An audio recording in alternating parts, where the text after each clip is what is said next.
Welcome to the Gruber Morning Show. This is the Tesla Roadster version of our podcast that we do every Tuesday. I'm Pete Gruber. I'm Mark Schaffner. Good morning. Welcome, everybody. What a beautiful background picture that is. Isn't that something? That is something. This is VIN number 100, and it is the only factory-painted insane green Roadster in the United States. There's 6 of them in Europe, but for some reason in the U.S., only one ended up with this color. And Did you take that picture up in Carefree? I did, yeah. It was test drive up to Carefree, and yeah, I thought the colors there were just stunning in the background, and of course the Saguaro definitely give it a southwestern flair. But again, this car, unlike any of the other Roadsters I test drive, got the most attention of any Roadster ever. Oh, I'm not surprised. And just to play with it a bit, on the way back, I was going down Scottsdale Road toward the 101, and the Lamborghini dealership is right there on the southwest corner. So I pulled the car out in front of the dealership, and big windows so they could see. Oh, yes. Within 5 minutes, almost every Lamborghini sales rep was outside, hovering around the car, going, "What the heck is this?" Oh, that's pretty awesome. But yeah, Lamborghini has a color very close to this, if not almost identical. So the reason I put this image up was I'm continuously reminded of how special this car is. We have 3 Roadsters currently side by side. In fact, Jesse, if you can bring up 3 greens. The green Roadster color is the only color where they had 4 variations in Roadsters, and VIN 100 wasn't here when I took this picture. Otherwise, we would have had all 4 together. So what I did was I posted on Facebook. I showed the variations in color between the 3, and I had VIN number 100 just below that, so you could see what the differences are. The closest to it, of course, is the one on the left behind my head, which is a lightning green. Mm-hmm. This car is for sale. It is a 2011, and it was a color that was only sprayed in 2011. And I think it's a Subaru color, oddly enough. Oh, really? I didn't know that. Yeah. This was also the color of my first Roadster in 2014.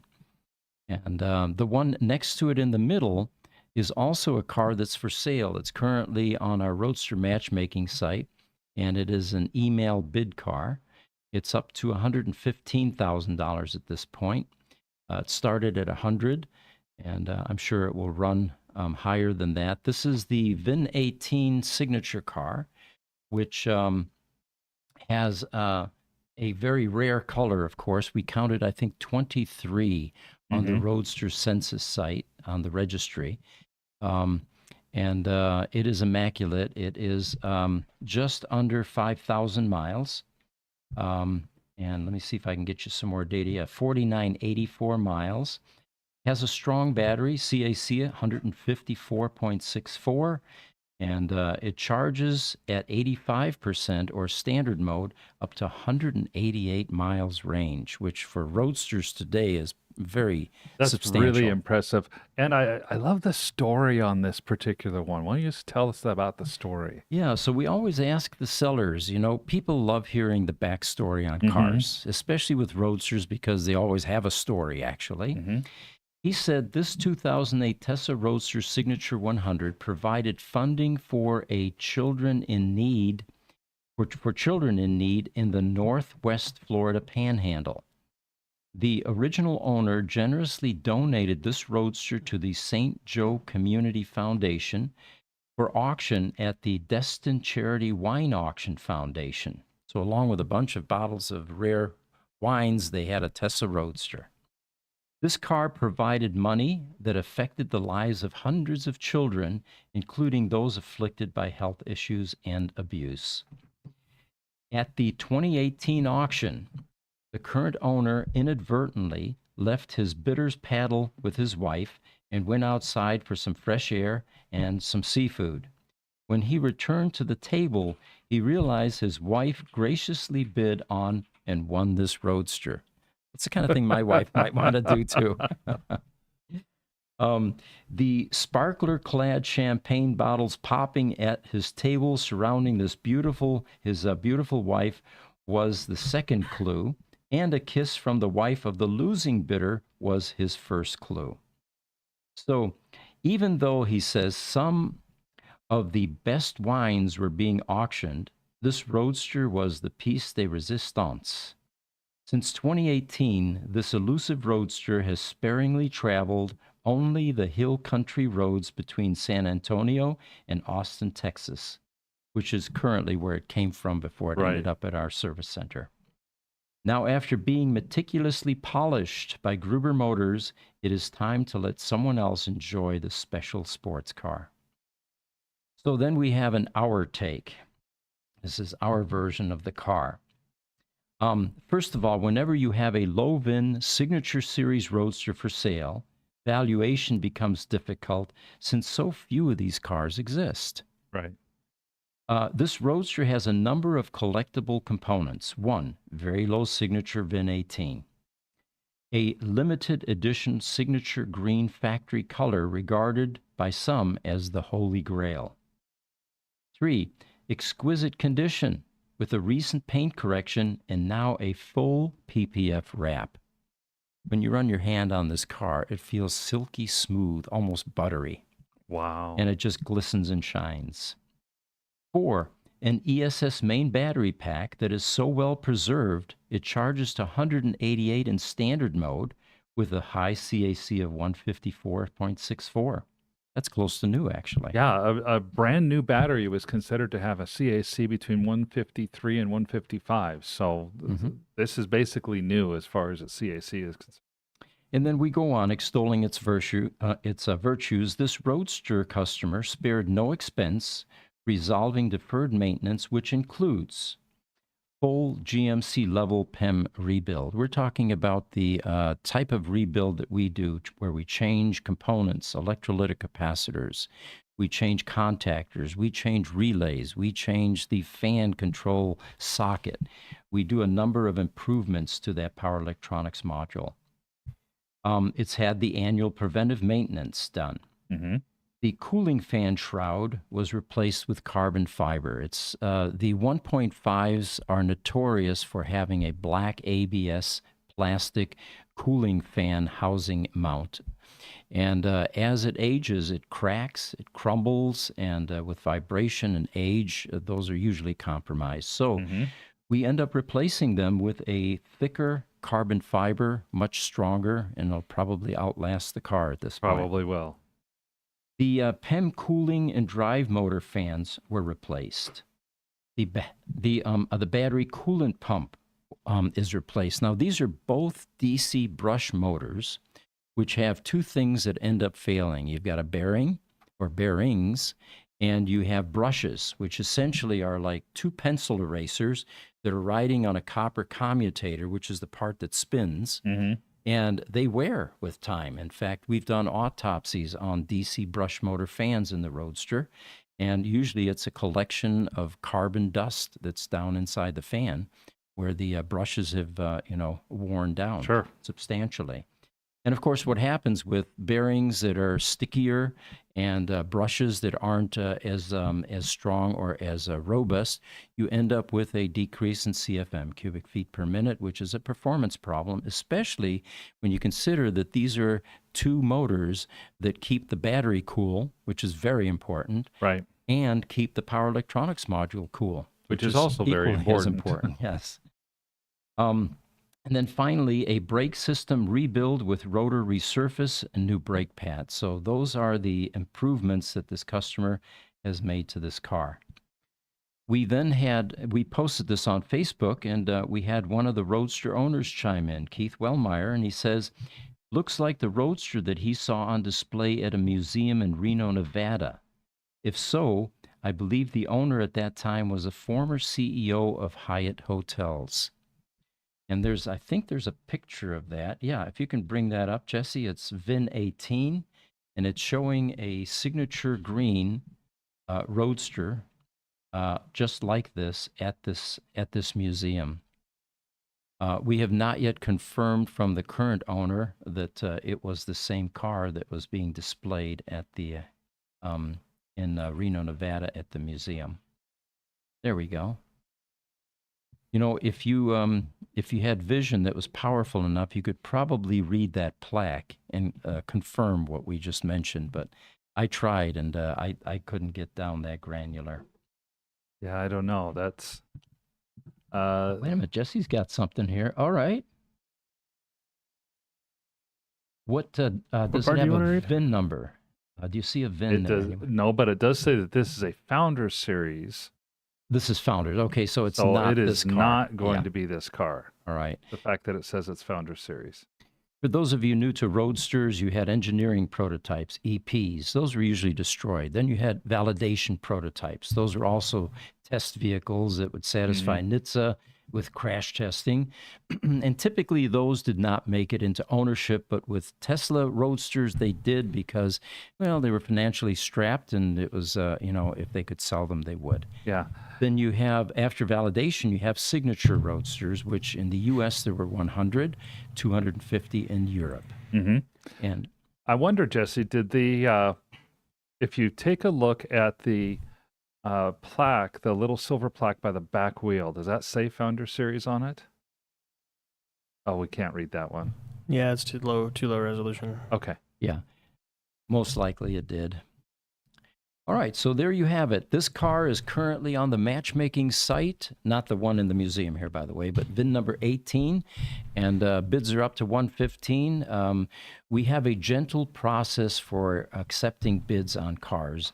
There is no deadline. So if you're inclined, you can watch the bids, bid on this car, and when the seller feels comfortable enough with the level that the car has reached, then he will contact the successful bidder and close the deal. So if you're interested in the car, make sure you bid, and it could be out there for another few days or for weeks after this, or even a couple of months. By the way, the VIN 100 that we're showing on the backdrop here, because this was out on Facebook and it was tied to the Roadster matchmaking site, someone actually went to the matchmaking site, and VIN 100 is listed out there under collector cars. There are 3 sections there that you can see the cars at. There was the general, run-of-the-mill cars, with VIN 18 being one of those. And then you have your collector cars down below, which are very rare. I've got VIN number 5 out there, and I think the asking on that is $1.25 million. Yeah. And in 3 years I've had it out there, I think we've gotten 2 nibbles on it. First nibble on VIN 100 was somebody that chimed in, saw it out there under collector cars. This one is listed for $1.5 million. Now, folks, if you think that's high, based on where Bring a Trailer currently is selling cars, it's $70,000, $85,000, somewhere in there. These cars are one-ofs. They're not. They are very rare, and the owners are in no hurry to sell, but they are accepting offers if you want to throw an offer at these customers or these owners. So it looks like this customer has his first interested party at $1.5 million, and we'll see if anything happens with that. That would be exciting to see something like that sell. But you're right; these are the ones that are collector cars. I mean, saying a Roadster is run of the mill, they're all remarkable cars. Good point. Yes, I retract that comment I made earlier. Thank you, Mark, for pointing that out. And it's not the first time that a Roadster will set or break some records. The first one was a car that sold for $295,000, VIN 13, Yes. with 894 miles on the odometer. That buyer wanted to take that car off the market. Then we had the 3 Chinese Roadsters, and those also were cars that the buyer wanted to take off the market. Right, and in that case, since it's been disclosed, it was $267,000 per car, $800,000 total for the 3. Mm-hmm. So yes, this isn't the first time I think that a Roadster will break some records. But in the meantime, if you're interested in a Roadster that is definitely one that should be taken off the market, VIN number 18 with that signature green with 5,000 miles or just under is a great one for you to consider. Definitely.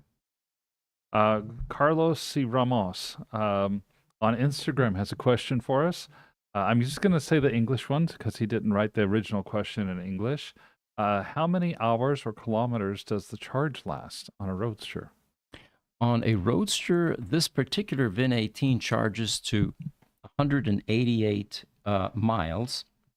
And if you did a range charge, it would probably be closer to 200, but we don't recommend it on the older batteries. But 188 miles comes out to 303 kilometers. We listed that in the posting or in the listing. And then Swift Punisher on TikTok asks, how can I bid? Email at or to ev@gruber.com. And if you go to the Roadster matchmaking site, which is under Gruber Motors, and look for Roadsters for sale, there's also a button you can click there to bid on the car. Mm-hmm.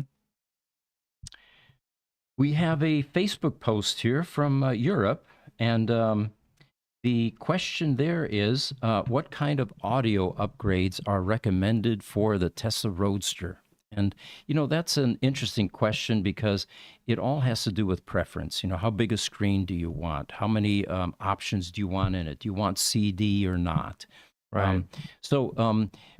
Our suggestion has typically been go to a high-end audio shop that specializes in putting performance audio systems in cars.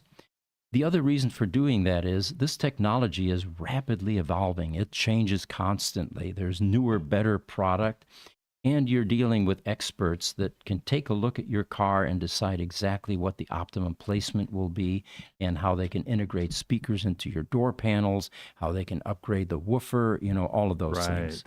So we don't try to be experts in every single field. We're oftentimes acting as a broker or facilitator for the Tesla Roadsters.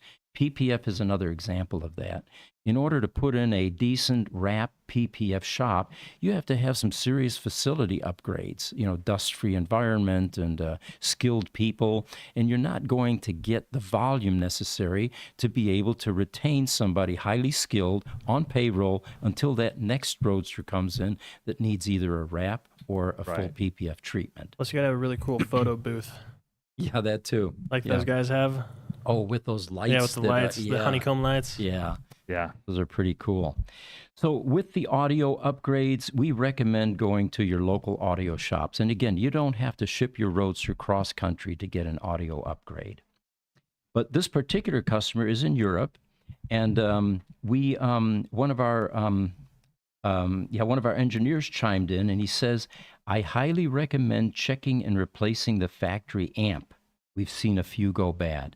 And what Mike is talking about here is one of the last Roadsters that we had that had an issue with the audio system. There is aging electronics in a Tesla Roadster.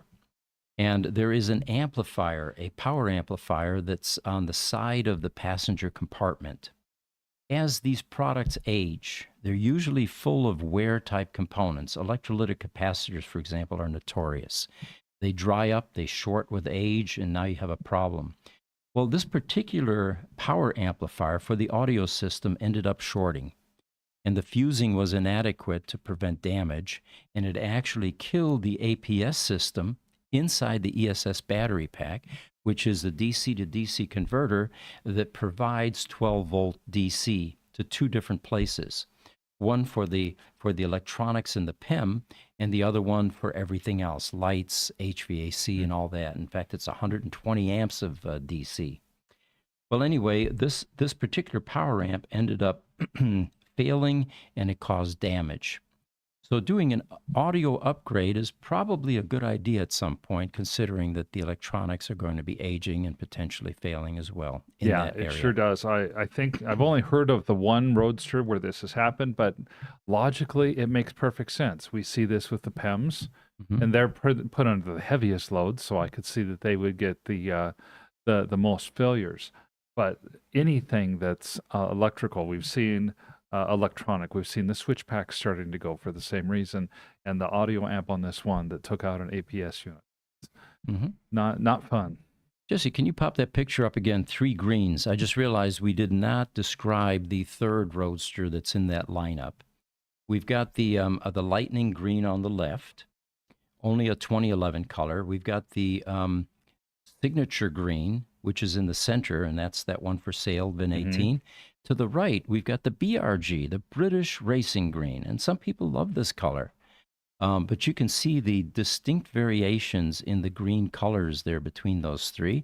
And then you throw in Insane Green, and you realize that the greens are pretty substantially different. It's kind of like the blues. You've got Glacier Blue, which is very light. You've got Electric Blue, which is a very bright blue.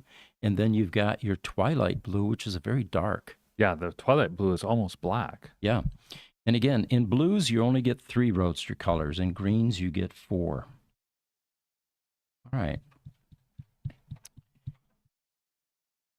And by the way, the backstory on VIN 100 behind us here, all Roadsters have a story. This belonged at one point to the CEO of Fresh and Easy. Do you remember those stores that started popping up all over the place? They were a combination of Whole Earth, Aldi, Yeah, what Trader happened to Joe's. those? Bankruptcy. I do Did remember not those. make it. There was even a logo on the side of this, the Fresh and Easy logo, which was removed. And the current owner in Chicago actually bought this off eBay. Do you remember eBay used to sell Tesla Roadsters? Yes, I do. They didn't go for very much. They were usually about $40,000 to $50,000. I think they might have climbed a little bit higher than that. But yeah, these days, not too many people sell their cars on eBay anymore. But there also have been 2 Tesla Roadsters wrapped in this color. One of them was wrapped and then unwrapped up in Colorado, I believe. And there's one in Texas currently, belongs to Eric Robertson. And I know why he chose this color. This is a really cool color. It's I've seen an Audi sports car that was either wrapped or painted this color in some of my driving. The gentleman lives not too far from where I live, and so we've seen it a couple different times. And every time you see it, you can't help but turn your head. It is such an amazing color. Mm-hmm. And, you know, we expect bright colors in sports cars and muscle cars. Those of you around in the 60s and 70s, usually the muscle cars were brightly colored like this too. Yes. A couple of comments we have on Instagram. Captain Ewing says, styling designer model. He says, I'll take it if you'll give it to me, Sir Musk. All right. And then Facebook, Chuck Longloy says limey and then heart. Yes, that's very much a limey color. It is indeed. Another image here, Jesse. Martin's Charger 1. Let's go 0 first. Martin's Charger 0.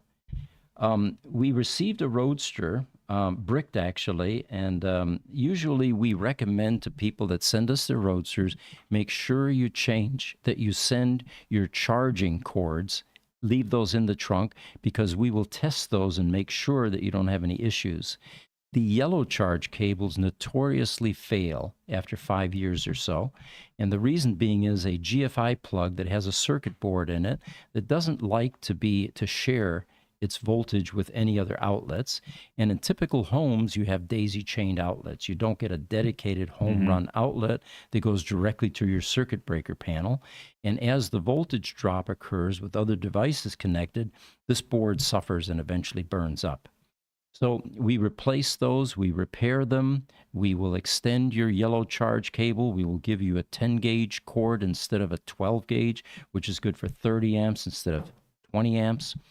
And we also do testing on the cords. Well, this is the first time that we saw a Martin Eberhard charge or a charger in a trunk. And we're going to take a look at that little box to the right. These are the adapters that go with it. It will accept either 120 volts or 240 volts. And if we go to Martin's Charger-1, you'll get to see why we say this is a Martin. Is it my microphone? Yeah, it's my microphone. There we go. By Martin Eberhard. There we go. Of course, Martin was one of the founders of Tesla, along with Mark Tarpenning, You- and he built chargers. Bring that mic just a hair back. You moved it Closer. a little Okay. too much. There you go. There we go. So this is a relic. It's definitely collectible, and someone actually chimed in on Facebook and said, "Well, there was another issue with this charger in that after the settlement, and there was a lawsuit after Martin was let go from Tesla. It was somewhat acrimonious, but one of the conditions of the lawsuit, he claims, was that Martin could no longer sell this charger." If any of you have additional information, we'd certainly like to hear from you regarding that issue. But in the meantime, we accept chargers for repair, both the yellow and the MC240, which is the thick black cable.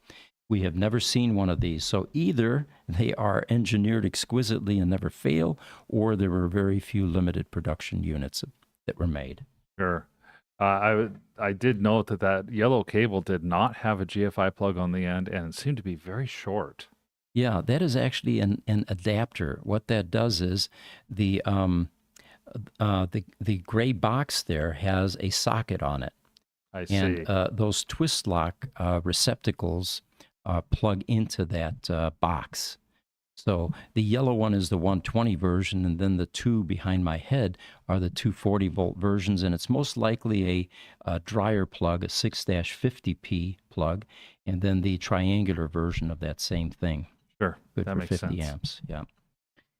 All right, have another picture to throw up here, Jesse, and this one is called, bear with me here, VIN 34. And this was actually something posted by Marco Nolte in Germany. I don't know if he's going to be at the Tesla takeover in Austria, but it's not that far from his place. So what Marco says is this morning, OneDrive, which is a Tesla Roadster owner, notified me about this picture. It has been taken exactly 10 years ago and shows signature 100 VIN 34, the Euro version. I'm sorry, no, that would be US version if it's a signature 100. VIN 34, after my first ride in it during the repair of a quite hard accident damage. So apparently this car was still being repaired with some of the body panels off the car. And he adds, last month, the Roadster broke down with a cell overvoltage fault. That has been the first error shown since the end of the repair, so almost 10 years without an issue.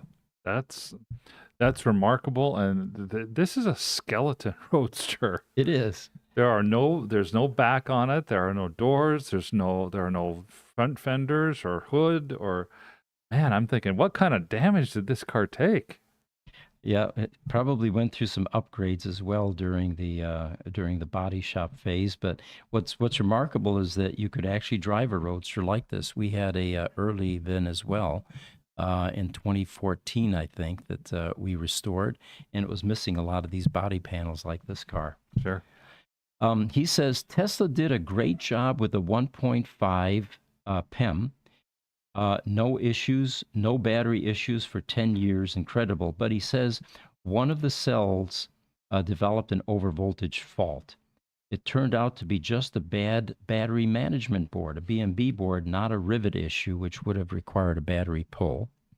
And where that alert would have taken much longer to fix if it was a rivet problem, since you have to drop the battery.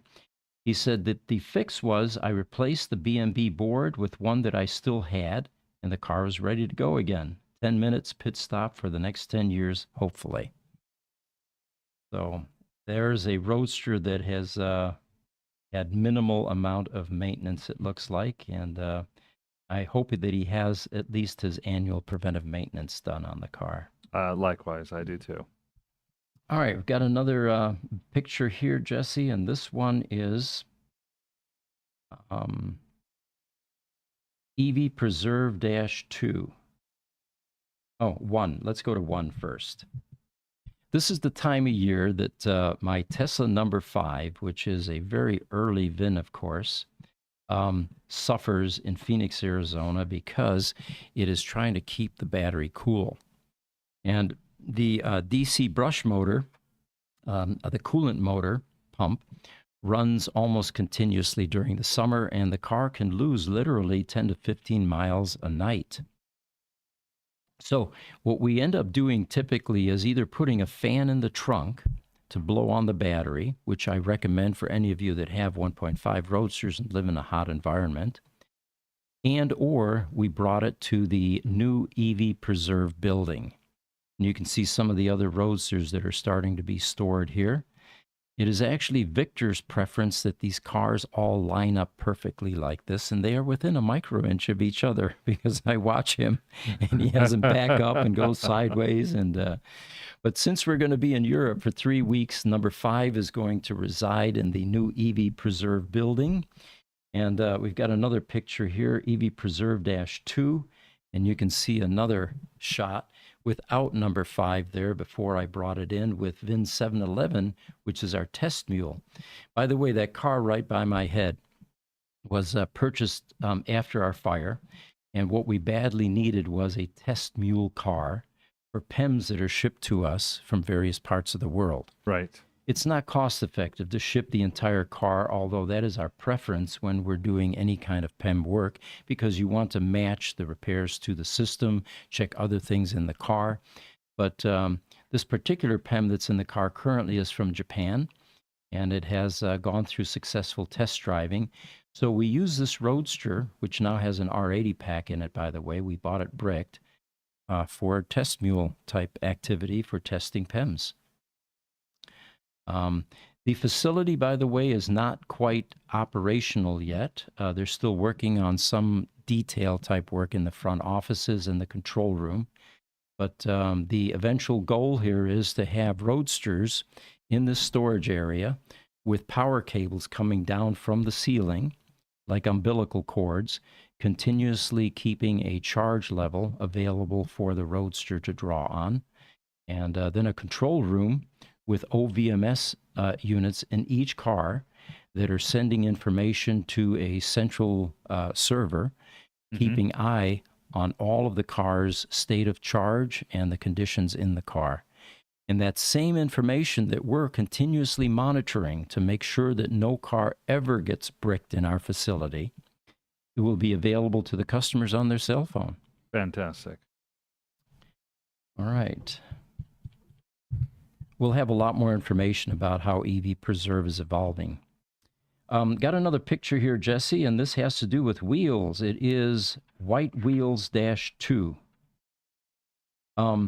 We have a customer with a Glacier Blue Roadster in-house, and a popular upgrade for the Glacier Blues are to do what Dana Brunetti did to his Glacier Blue, which is put a white logo on the side with white wheels. And these are the traditional first-generation wheels that really aren't that pretty, in my opinion. But when you take them and you powder coat them white with the right car, it suddenly takes on a whole new meaning. Sure, those are beautiful looking wheels that way. One of the reasons I wanted to show you this is not just the fact that we do powder coat wheels, but we also repair wheels. This particular car ended up with 3 bent wheels.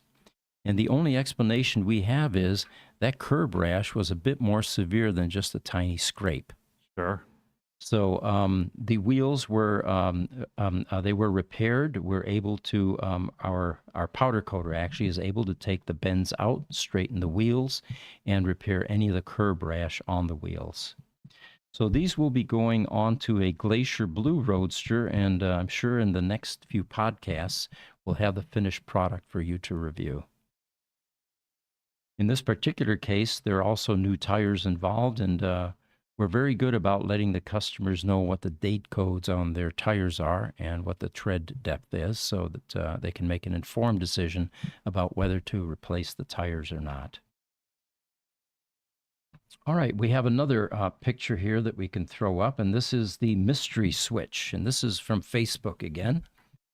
And this is the owner in Denmark of VIN number 322, who also happens to own VIN 997 there since last year. But he's showing us VIN 322, and he said there is an extra switch next to the trunk button. Does anybody know what it does? We do not know what it does, but there's some speculation about what it might be. One of the owners chimed in and said, "Well, after years of dealing with coolant pump running almost 24/7 here in hot, sunny Florida, I finally decided to do something about it. Since the Roadster just taps into the existing air conditioning system for ESS cooling, I just connected 12 volts to the ESS cooling solenoid. So, in other words, the switch might be, if it came from a very hot climate, an attempt to cool the Roadster, which is probably what I should do the VIN number 5. Sure. This really does make sense to pull that ESS cooling out of a 12-volt battery, which is not part of the ESS. Mm-hmm. Now you're not trying to cool something while you're generating heat from the energy that you're using to cool it. Well, now remember, though, the HVAC system runs off 400. Okay. Yeah. The switching, of course, is all low voltage 12 volt. He says, now I can activate battery cooling anytime I want. No more having to plug in or shut down the APS to get the car to go to sleep. I had put this off for a long time, dreading having to disassemble the dash, but afterwards it ended up being fairly simple. What he's talking about there is the HVAC controller that he's tapping into with this switch is by the console. Mm-hmm. And it's one of the side panels there. If you remove that, you can get at the wiring. For those of you interested in this hack and how he did it and pictures of it, Tessa Motors Club is a great repository of this kind of technical information for the Roadster. And you can see a complete write-up on how he did it if you want to try this yourself. So that's what the one suspicion what that switch may be. It could also be audio amp switching. It could be something to do with the cell phone mount that they have there. At least that's what it kind of looks like. But yeah, who knows, in other words. All right.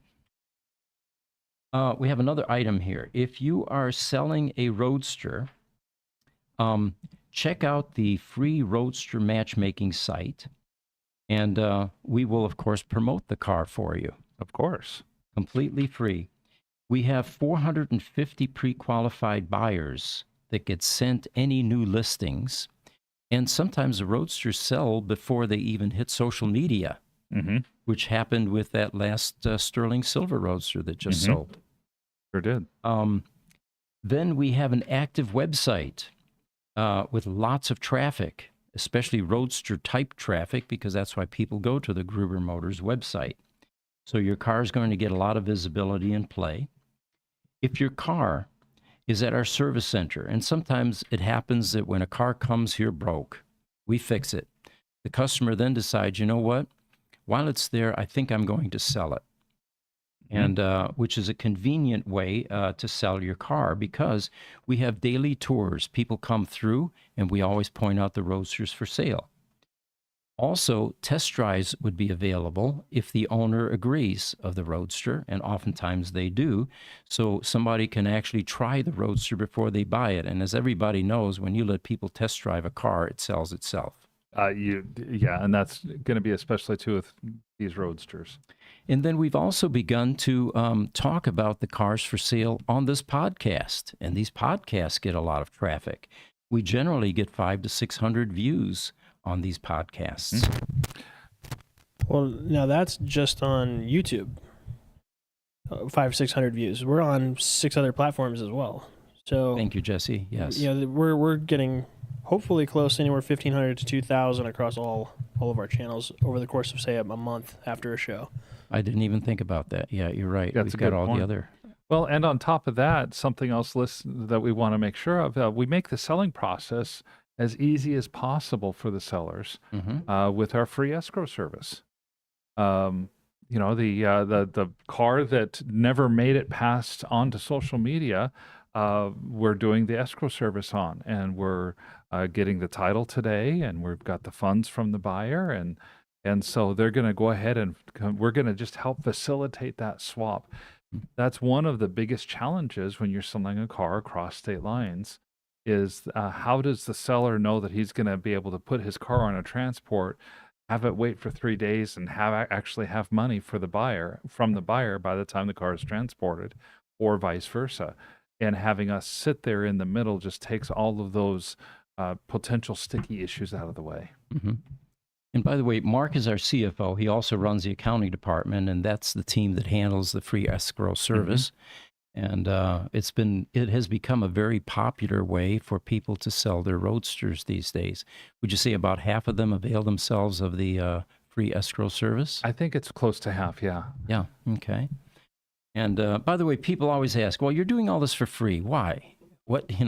How do you make any money? Well, we don't on certain things like this. But we feel that we want to give something back to the Roadster community, and this is one of the ways that we can do that. It absolutely is. It's helpful to us long term to establish relationships with the Roadster owners, Mhm. whether or not we end up getting revenue or money from those Roadster owners.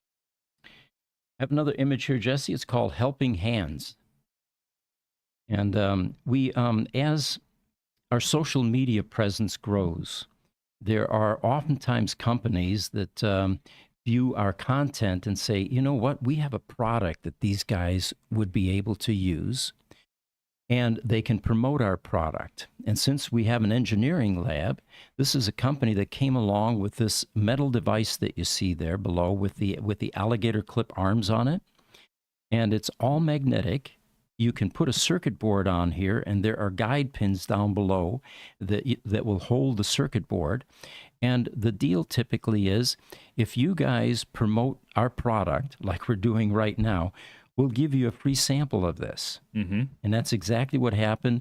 And our chief engineer loves this thing. I'm sure Scotty would love something like that. And it is coincidence. It's not Star Trek. It's coincidence. His name is Scott, and we call him Scotty. Right. And in this particular case, he's got I think it's a Model S board on here, but the old traditional way to do that was alligator clips that are mounted on a heavy surface, and but this is far more versatile because it can be adjusted and it's all magnetic. So we're pretty excited about this item, and we've got some short videos out there that show how this is actually in use. That's pretty cool. Hey, we've got a couple questions and comments as well. On Instagram, Mac313.19 says hello. Hello, Mac. Both Instagram on acquire_StackX asks how much. Oh, for this Helping Hands device? I think he was asking about Roadsters in general because It's been up there for a while. It's been up there for a there. little Okay, while. that would be Roadsters for sale then. The going prices for Roadsters currently are on the low side, and this is bring a trailer pricing, $69,500, $70,000. Occasionally it will hit $80,000, and then suddenly you get a Bluebird that comes out of nowhere, a Twilight Blue Roadster.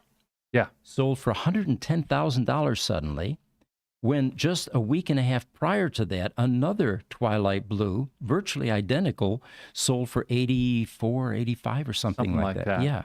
Something like that. And, the one that never made it to social media, they were asking $85,000 for that particular car.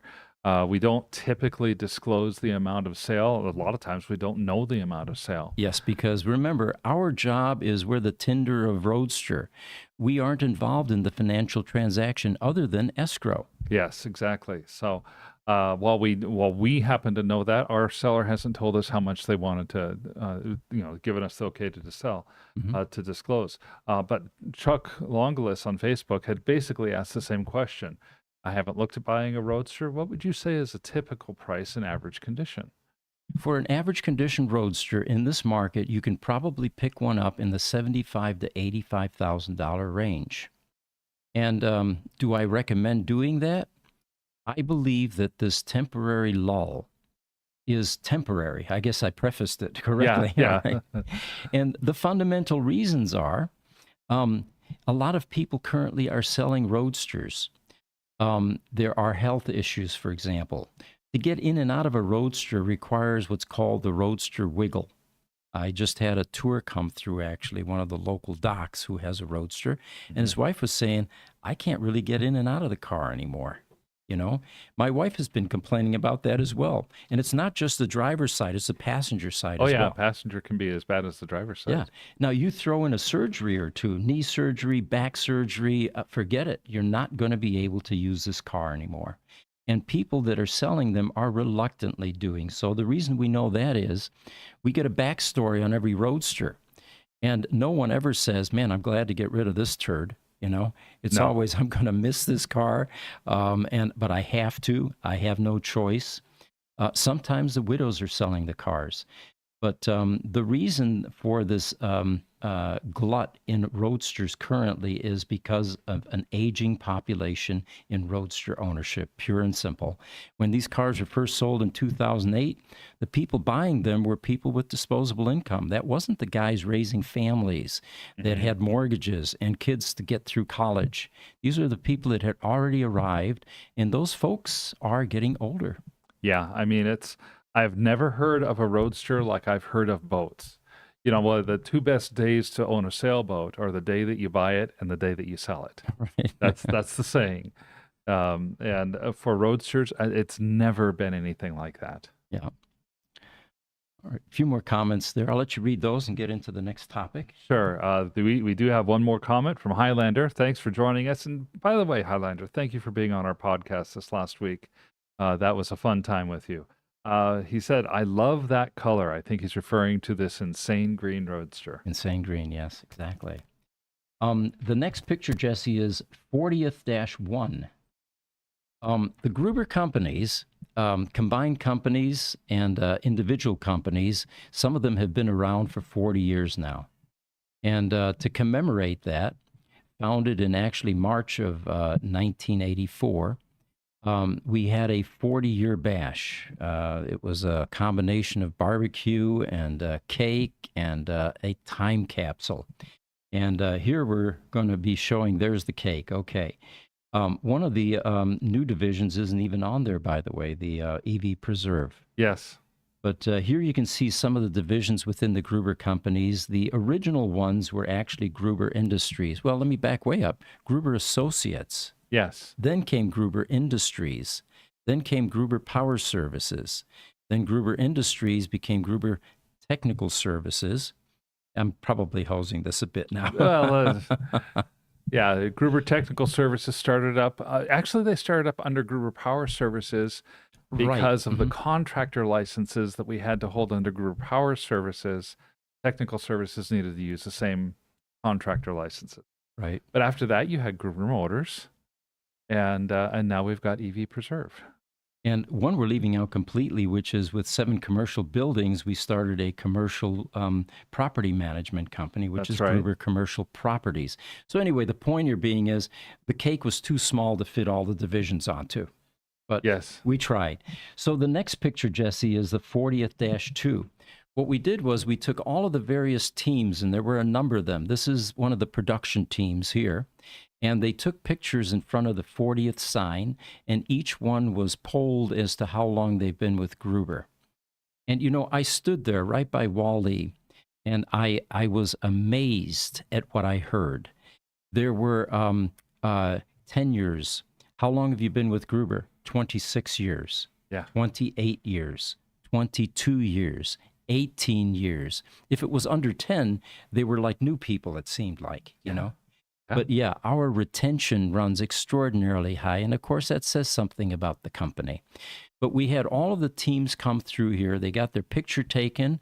They were briefly interviewed by Janie, one of our managers, or actually directors now. Mm-hmm. And this is going to be put down for posterity in the next picture, which is the 40th-3. They bought a time capsule, and you can see that stainless steel canister. And we're now collecting things to embed in that canister, which will then be buried with our track hoe, very deep, for future generations.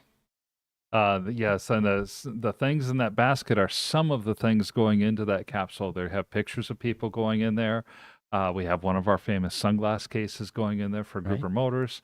And we have a safety bingo that we have for, and this was a recent winning safety bingo.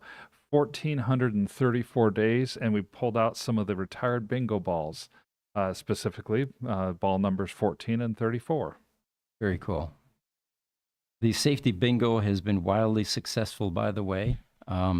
We went for, 4 years without an accident? Almost 4 years. Yeah, it was just it's like 3 weeks prior to 4 years, and then we had a minor accident that somebody did have to go to urgent care for. So we're on to our next 4 years. Yep. Very commendable, and I'm very proud of the teams for maintaining that kind of a safety record. This is the time to plug the Tesla takeover event in Europe. John Stringer is already there. He posted on Twitter, I think, this morning and said, I'm in Frankfurt and I'm seriously jet lagged. And that's all he would say. I know exactly how he feels because I'm dreading tomorrow. Tomorrow we're flying and we're going to have one layover and then into Munich. Okay. And that usually with a layover can take, up to 15 to 17 hours. You should be sleeping. Well, you would think that would be the appropriate thing to do, but when you're sitting in a plane with, people on either side of you crammed to death, and those seats are the most uncomfortable things in the world, Yeah. that 9 hours that you're trying to sleep does not work very well. Never been on a flight that long. That's a long one. Oh, the worst ones are to Asia. I mean, I'd love to go there, but that's what I dread. Yeah. Hawaii flights are about that long.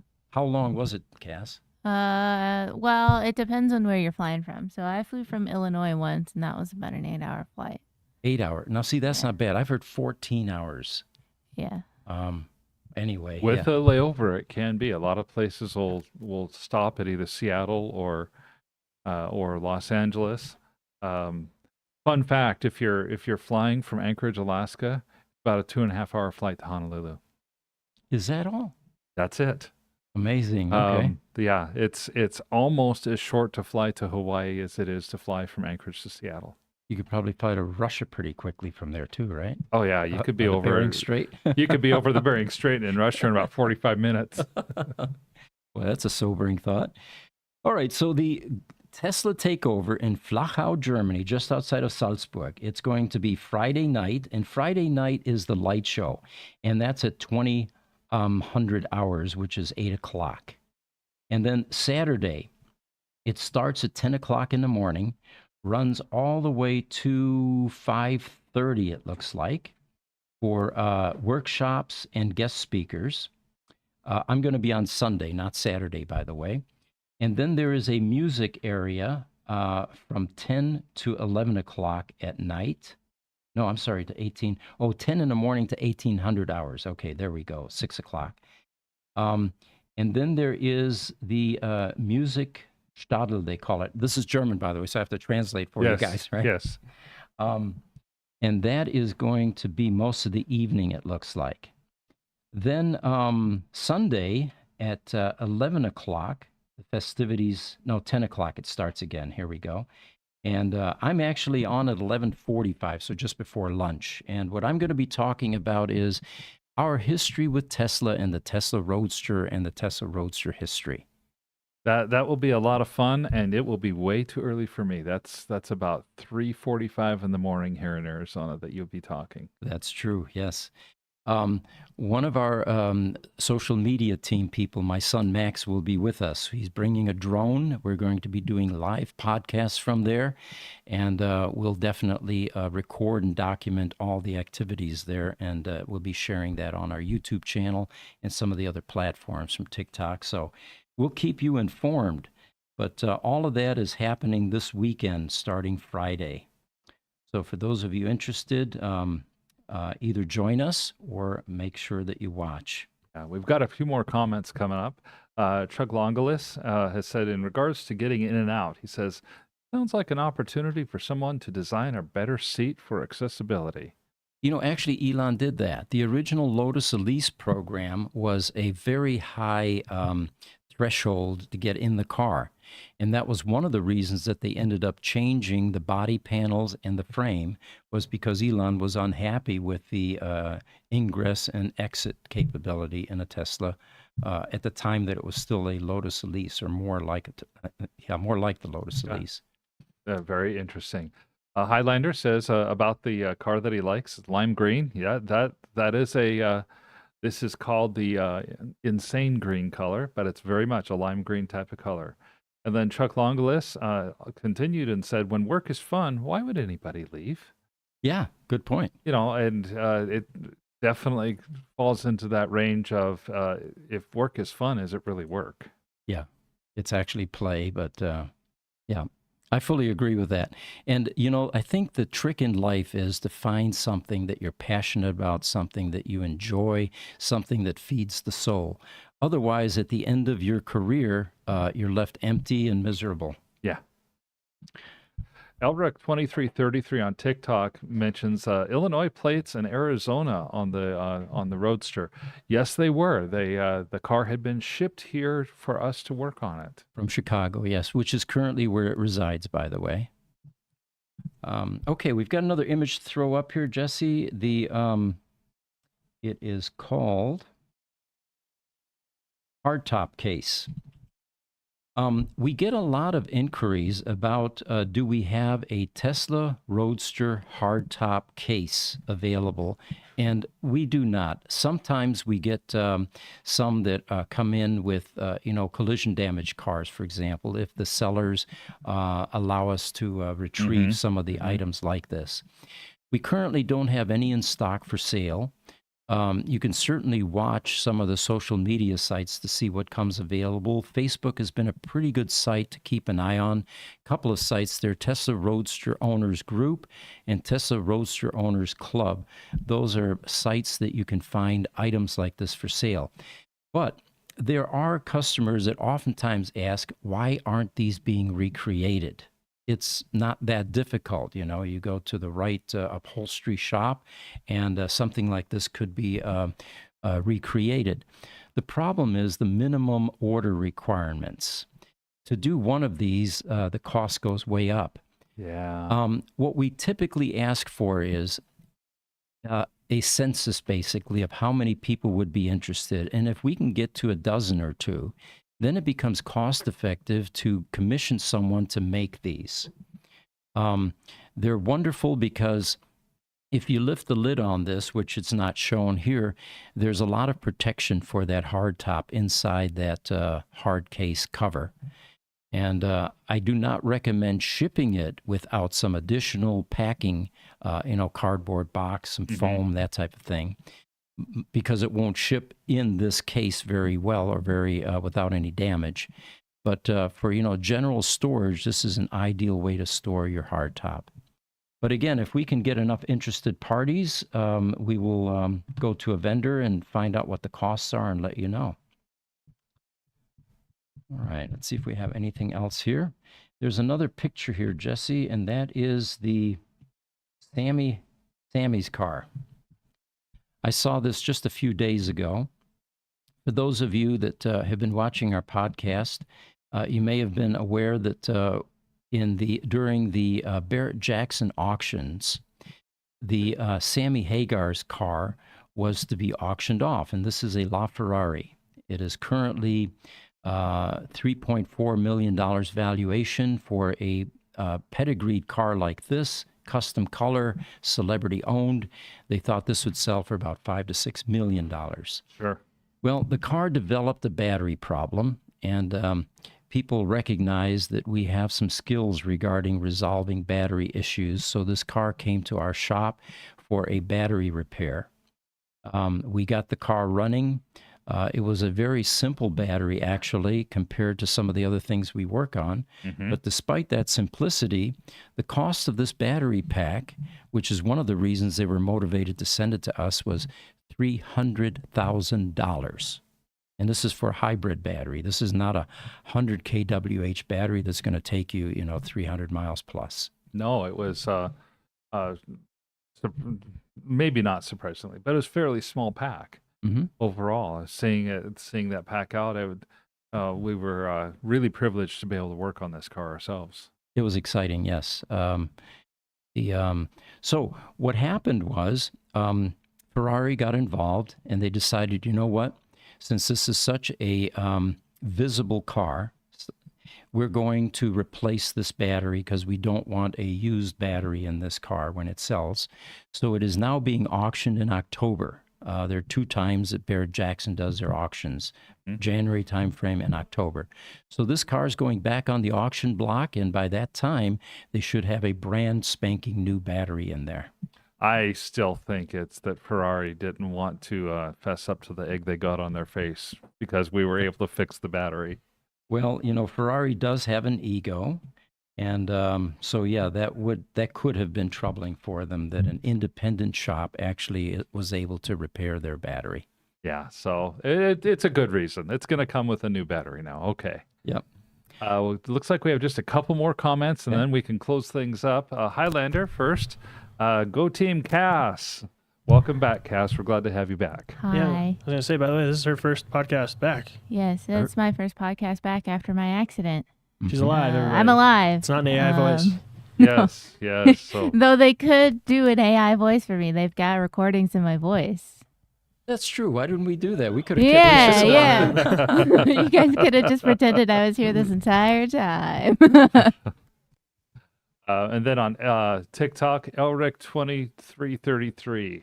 Will this improve my Tesla stock? It's a follow-up to his earlier comment that he had. Well, Tesla stock is volatile as heck. I've given up trying to do any predictions. Yeah. Yeah, but my take on it is it's a long-term play. If you're trying to day trade it, I think you'll be frustrated.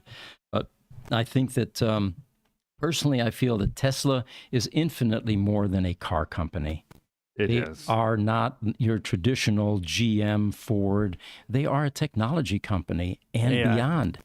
AI, robotics, and then you've got SpaceX thrown in, and you've got Neuralink thrown in. By the way, this morning, just a little side note, Mark Andreessen, that guy Yeah. that you like for the investor who does AI stuff, he was saying this morning that as soon as like Tesla bots get out there to everybody, that's going to eliminate people doing their own house chores and stuff and give people 4 or 5 hours a day or 2 to 5 hours a day back to where they'll do better self-actualization. He thinks that it's going to get to that point where Tesla and other companies are going to put so many robots out there that we don't have to do our own laundry or make our own food, clean our own dishes, any of that stuff. So No, I won't make a prediction, but on one hand, we have self-actualization heading toward a utopian society. On the other, we have people watching soap operas all day. Yeah. I'm not going to say which one I think it will be. Well, we really appreciate you all joining us. It looks like we've got an Instagram late comment here from Blue Sky Kites. He says, see you in Flachau. I'll be representing the Tesla Owners Club of Ontario. Yes, I look forward to meeting all of you. John Stringer, as I said, is already there. He won't be jet lagged by Friday, but I probably will be. And but anyway, again, we enjoy having you. I will be gone for 3 weeks, but it looks like the team is going to continue to run the podcasts. Absolutely. We'll experiment a little bit and try some things. And I know next Tuesday we'll be live. I think I'm going to have Victor here with me as well. The following 2 Tuesdays, I'm out on business on 1 week and vacation the next. So that'll be a little bit of an experimentation. I think we will probably do a pre-recorded on those 2 Tuesdays. We'll dig into some more single topic stuff and look forward to hearing your guys' feedback. And then the Zoom call that we were going to do. What day will that be? At this point, I don't recall if we were going to do that on Saturday, if we were going to still try to do that and get live. That's what we were I mean, it talking depends about. on you guys. You have to do it very late in the evening at the end of the event because otherwise it's going to be 2 or 3 in the morning for us during the middle of the day over there.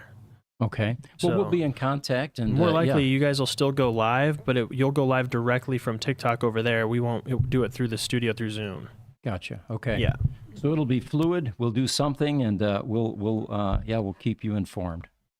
Thanks for joining us. We'll see you soon. Take care.